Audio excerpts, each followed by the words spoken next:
Welcome to Peace, Love, Liberty Radio. Online at fppradio.com. The trial of Ross Ulbricht begins this week in the Southern District of New Jersey, or rather the Southern District of New York Federal Court in Manhattan, not too terribly far from Times Square. I actually know several people that are going down for at least part of the trial. Some will be standing outside of the courthouse with information for jurors to let them know about jury nullification. Others will be there in a totally different capacity to just raise awareness about the trial and the fact that you have this man, Ross Ulbricht, who is facing the rest of his life in prison for allegedly running a website where people could buy and sell things that might not exactly be legal for them to buy, sell, or possess. There's a story here from the International Business Times, and they look at some of the implications that the trial could have. They begin by saying narcotics, murder for hire plots, conspiracy to traffic fraudulent identification documents. Those are just three of the allegations the U.S. Attorney's Office in the Southern District of New York will make against Ross Ulbricht when the trial of the accused Silk Road founder begins on Tuesday. Now, there is one slight inaccuracy here. The murder for hire is not a charge that was filed in the Southern District of New York, and it's still not an official charge against Ross Ulbricht. They have these charges lingering in a federal court in Maryland as something that they call like an uncharged claim, meaning that they're making the allegation. He's not been charged with it, but they're still making the allegation, and so the media is throwing that out there because the prosecutors are saying, well, we've got this other charge, even though he's not actually been charged with the murder for hire. The article here does continue. It says prosecutors say that Ulbricht facilitated $1.2 billion in sales on the black market website Silk Road and are seeking to put him behind bars. His supporters, ranging from civil libertarian groups to respected cybersecurity experts, paint a far different picture, accusing the government of an overzealous prosecution that could limit internet freedoms and change the nature of e-commerce. Ulbricht's arrest in October 2013 sparked a wave of interest in the dark net, the supposed criminal underside of the internet. There are things on the dark net that are perfectly legal. They just happen to be on, the dark net for, reasons that make it difficult to find. Because, sometimes you want to protect privacy from, sharing information that isn't exactly popular. So, not everything on the dark net, as it's called, is illegal. A lot of it is, borderline. It's sort of pushing that envelope between what is legal and what is not. But the article says the criminal underside of the internet made up of sites not listed through traditional search engines. It also marked the end of the Silk Road, which upon launching in February 2011 made it possible for customers to anonymously connect primarily with drug dealers. Now, I don't know if that was the primary thing. That was certainly a large percentage, but there were also things such as documents. You could get documents from the Silk Road. You could sell cash for Bitcoin, because the only way to make a purchase on the Silk Road was with Bitcoin. So there were some people that were selling dollar bills for Bitcoin. And That's not something that's illegal, although Charlie Shrem did wind up going to jail, or he will be going to jail. I think he still has probably 30 or 60 more days that he has until he must report to the jail, but he was sentenced to, I believe, 2 years behind bars for the supposed crime of money laundering, meaning that he was helping people turn dollar bills into Bitcoin, and he wasn't filing papers with the government on this. The article here continues. It says the entire operation, which dealt in Bitcoins and stayed hidden thanks to the Tor anonymity service, was run by a user calling himself Dread Pirate Roberts, a name taken from the 1987 Disney film The Princess Bride. The movie character's true identity is not revealed, with the title Dread Pirate Roberts persona being passed from one pirate to another. They then, in the IB Times article, they answer the question, who is Ross Ulbricht? The question has been a topic of debate since Ulbricht was collared while using his laptop in a California library. A Texas native, he has been accused by federal authorities of illicitly making nearly $500 million in just a few years, while also purportedly using his website to try to hire hitmen to murder a potential informant. And again, the murder for hire is not something that he is facing. He is not facing that charge in the New York federal court. But because the prosecutors still have this lingering as an uncharged claim, the media is still throwing that out there. And it's something that I really wish that they would stop doing, and that I would have to stop saying he's not been charged with this. The article here continues. It's not exactly the narrative pushed by family members and friends since Ulbricht's apprehension. He collected comic books and became an Eagle Scout as a kid, attracting friends with a psychic hippie mentality, one friend told Rolling Stone magazine, but he also became a hardcore libertarian, a philosophy championed on the Silk Road and throughout the dark net. Ulbricht earned a master's degree in materials science only to abandon academia in favor of entrepreneurship. According to quotes obtained by the Rolling Stone, he wrote in an online journal upon formulating the idea for the Silk Road, quote, all of a sudden it became so clear every action you take outside the scope of government control strengthens the market and weakens the state. Now they have a section in the story here titled Accusations and Charges. They write, at the time of Ulbricht's indictment last February 4th, he was charged with 1 count of narcotics conspiracy, 1 count of money laundering conspiracy, 1 count of conspiracy to commit computer hacking, and 1 count of engaging in a continued criminal enterprise. There's more from the International Business Times about the witch hunt against Ross Ulbricht. And we'll cover that when we come back on Peace, Love, Liberty Radio, online at fppradio.com.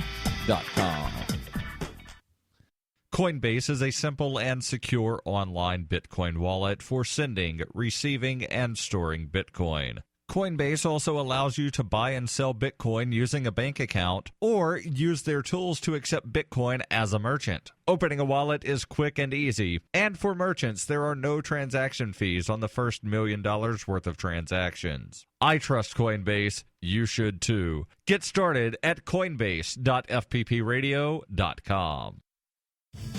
Hi, I'm Darryl W. Perry, and I need your help to take Peace, Love, Liberty Radio on the road.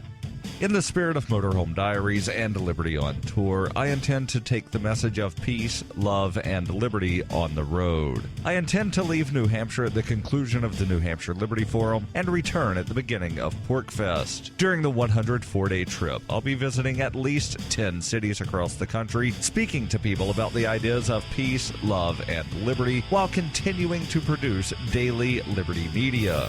Pensacola, Florida, Austin, Texas, Sedona, Arizona, and Denver, Colorado are already on the map. If you have a college group, a local Liberty on the Rocks, or other Liberty meetup that you'd like me to visit, you can possibly add your event to my calendar.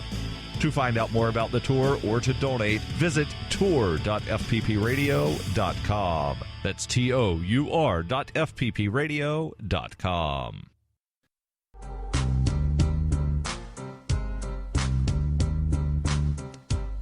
Welcome back to Peace, Love, Liberty Radio. Online at fppradio.com. The article here from the International Business Times continues. It says the feds also alleged that Ulbricht solicited six murders for hire in connection with operating the site, although there is no evidence the murders were carried out. Ulbricht had been, they say that he has been indicted for one murder for hire charge in Maryland, though his defense attorneys say that Ulbricht will not be charged with the crime in the immediate future because it would be legally vulnerable in court. And again, none of these charges are actually being brought forth against him in New York. But it's something that the prosecution is going to keep, they're going to keep bringing it up because they have it listed as an uncharged claim, I believe or an unfiled charge. There's some sort of weird legal term that they have for, we've made this accusation, we've not actually, filed the paperwork to prosecute this, but we're just going to keep saying that he's done this or he's alleged to have done this. But they never actually say alleged. They just say he has done this. We've just not charged him yet. But it's alleged. He's alleged to have done these things. That's like the whole concept of courts in America, except in Louisiana, which is kind of different because it's based on Napoleonic law, not British common law. But one of the tenets of what we're told is the American judicial system is that you are innocent until proven guilty beyond a reasonable doubt in the court of law. So any charge that is brought against you, you are alleged to have done. But that's not how the media reports things anymore. That's not how the prosecution acts. They don't act as if someone is alleged to have done a thing. They act as if you have done this thing, and you must now prove that you did not do this thing. The article continues. It says, in one case, he allegedly hired an undercover police officer to murder a former Silk Road employee. Federal officials did not formally charge Ulbricht for the purported crime, and Ulbricht supporters say there's no evidence that the murders actually took place. Still, those accusations were cited in the refusal to grant bail and helped change the image of the Silk Road from an online drug bazaar to a mafia-like enterprise.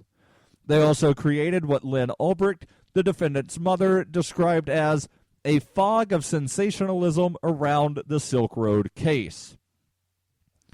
The article here continues. It says, defense attorney Joshua Dreitel is expected to hammer away at the way the FBI was able to determine where the Silk Road servers were located.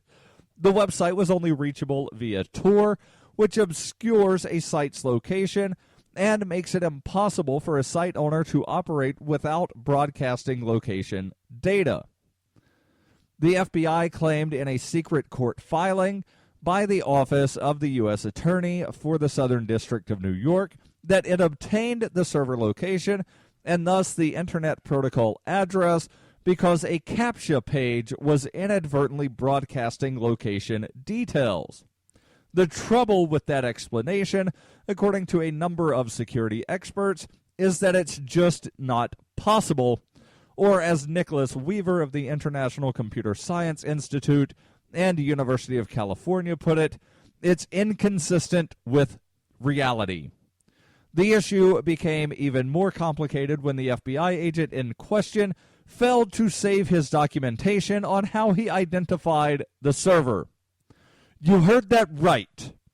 The FBI agent failed to document, or rather he failed to save his documents on how he identified the server. Lynn Ulbricht, Ross's mother, and a very sweet lady, if you ever get a chance to meet her, she says the program he was using as a prompt when you quit asking, do you want to save your work? And you have to click don't save in order to not save your work. I think this was basic forensic protocol to save documents in an investigation. It makes it very dubious. Proving the FBI gained access to the site illegally or violated the defendant's Fourth Amendment right to privacy could mean acquittal. Ulbricht has pled not guilty to all charges. So what are some of the chilling precedents that this case could set? The IB Times writes, the Ulbricht case is not the first time the U.S. Justice Department sought to put alleged cybercriminals behind bars, yet this case, unlike other recent investigations, could have more importance because of the legal concept of transferred intent. If a user conducts illegal activity on a website, the idea goes, can the website operator be charged with wrongdoing? The concept has traditionally been applied to violent crimes, but has increasingly been used against services like Napster or the Pirate Bay. Napster, you may recall, that's Napster, not Knappster, which is a website run by Tom Knapp.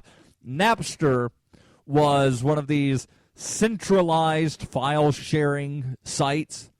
The Pirate Bay is a decentralized file sharing site that obscures the types of files that are being shared, and it runs through torrent software. But the Pirate Bay will list basically what's called a magnet address or a tracker, so that you can then find the files that you're looking for through your torrent software. You don't know who's sending you the files. They don't know where the files are going. And you're hoping that the files that you download are the files that you're wanting to download, because, again, the torrent software doesn't tell you exactly what the file is because it's all obscured. But people do put up information, and the Pirate Bay was one of these websites where people could put the information, and they could say, like, you're downloading a copy of this movie or this software program. And you would have to trust that that's what you're actually downloading. And there were ways that you could try to verify this. For instance, if nobody was downloading the file and you could view that information on the site, see how many people were downloading, how many people were doing what they call seeding, which is basically they're using a program on their computer to constantly share the file or a part of the file. So you could see how many people were downloading the file, how many people were seeding, and the more people that were doing it, the better chance that it was a legitimate file and it actually was what you wanted it to be. If there was something that only two guys were seeding and nobody was downloading, not saying necessarily that it's not what you wanted, but the chances were a little bit higher of that. It could just be that it was a new torrent added to the site.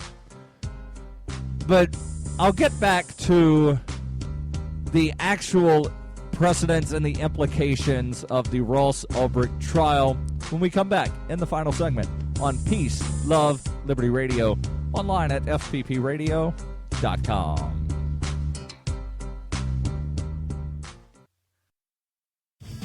Hi, I'm Darryl W. Perry, and I need your help to take Peace, Love, Liberty Radio on the road.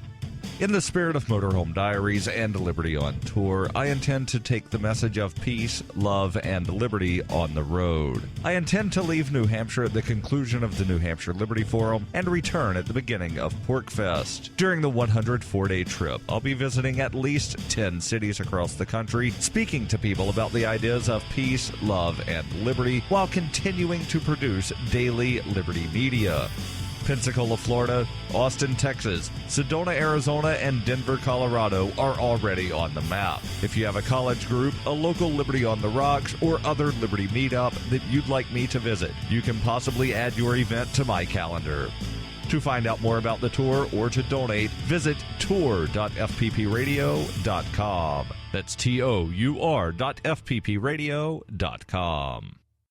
The Doublespeak Dictionary by Leslie Starr O'Hara satirizes the marked difference between the ideal of we the people and the reality of we the elite, while offering an insightful glimpse into the clockworks of the totalitarian mind. Ever irreverent but never irrelevant, the Doublespeak Dictionary serves as a subversive and humorous but timely reminder that the emperor has no clothes. The Doublespeak Dictionary is available from Amazon.com and all major bookstores.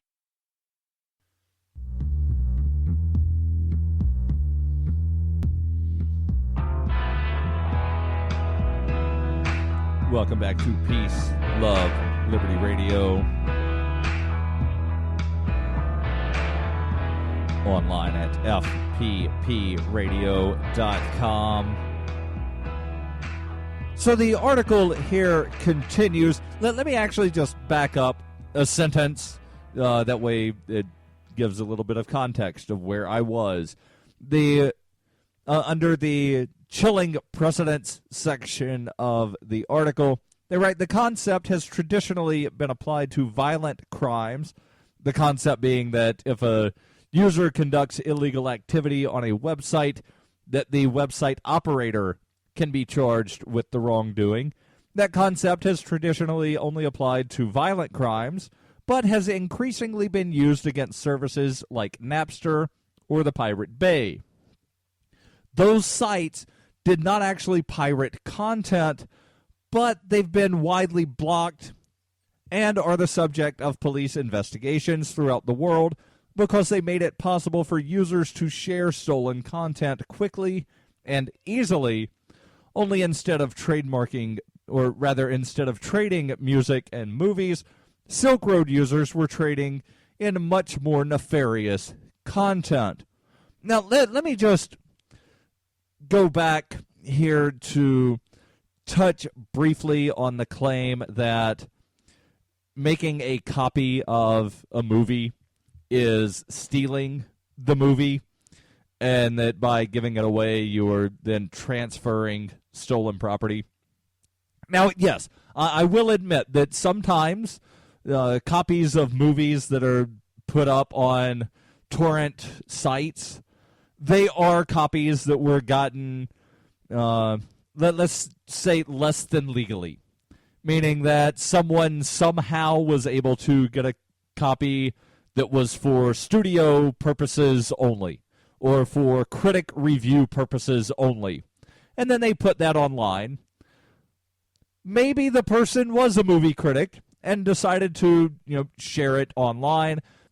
Maybe they weren't. Maybe they, stole the DVD from somebody, copied it online, or whatever.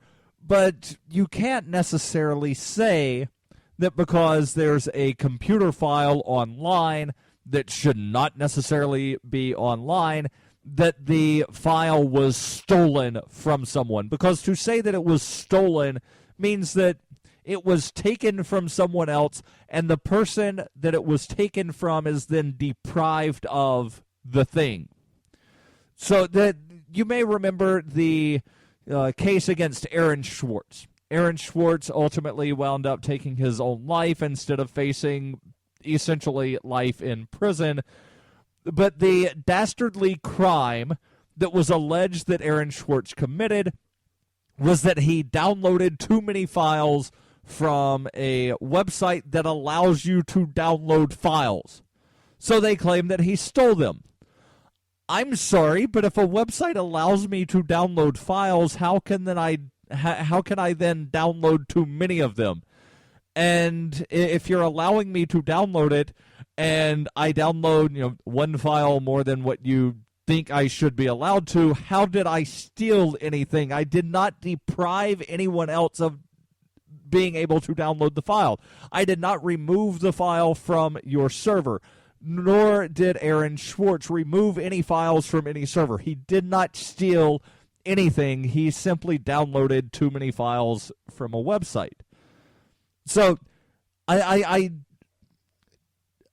take issue with the claim that Pirate Bay deals with stolen content, but that's a subject for another day, and essentially, it opens up the intellectual property claim, or rather the intellectual property debate, and the claim that if someone creates something, that only people that give them money in return for the thing should be allowed to use the thing.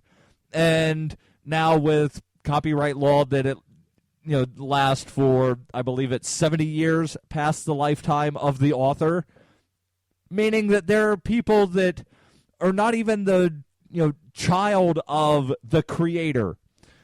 Could be the grandchild, or maybe there's not a child or a grandchild. Could be the nephew of the creator winds up getting royalties for a thing that person did not exist or did not create. Something that existed before they existed, but they get the money for it because of these weird copyright laws. But I digress and return to the article. And they ask the question, Craigslist to sell an illegal gun, or rather, what if someone used Craigslist to sell an illegal gun? Does that make the company guilty? An answer in the affirmative might have implications not only for other darknet sites, but also for piracy operators and even top online commerce sites like Amazon and eBay. And I have to agree with the conclusions here that if Ross Ulbricht is convicted of these charges and winds up going to jail pretty much for the rest of his life, that yes, it will have negative consequences, not just for other darknet websites that deal with things that may or may not be legal, but for everyone doing business online where they allow a third party to conduct business. So they mentioned eBay. I could also see Fiverr getting in trouble, Fiverr being a website where you can list things that you will do for $5. Most of what is put up on there is I will say something funny and send you the audio file. I will proofread a term paper that you have written. I will proofread something. I will record an audio ad. I will draw a picture. I will help you with graphic design, etc. But it's theoretically possible that someone could say, I will send you weed for $5. Now, that might violate the Fiverr terms of service. I don't know. I've not read the entire terms of service. But then, it does come up, or it opens up the debate of, should the website operator be held liable for something that a user does? Should a property owner, and let's broaden the question, should a property owner be held responsible for something that someone does on his or her property? So, for instance, let's just say that someone goes to a McDonald's to conduct a drug transaction. So, go to McDonald's, order Big Mac, large fries, sweet tea. And you sit down, you pull out the Big Mac, you put some drugs in the bag, somebody comes, sits at your table, hands you, a certain amount of money, you give them the bag, they look in, all right, there's French fries and whatever drugs I wanted, and they leave. Is the owner of McDonald's responsible for what the customers do? And I say no, and that applies to website operators and everyone else. You are not responsible for the actions of another human being. This has been Peace, Love, Liberty Radio. Don't forget, there's the AMA every Wednesday. Send your questions, AMA@fppradio.com.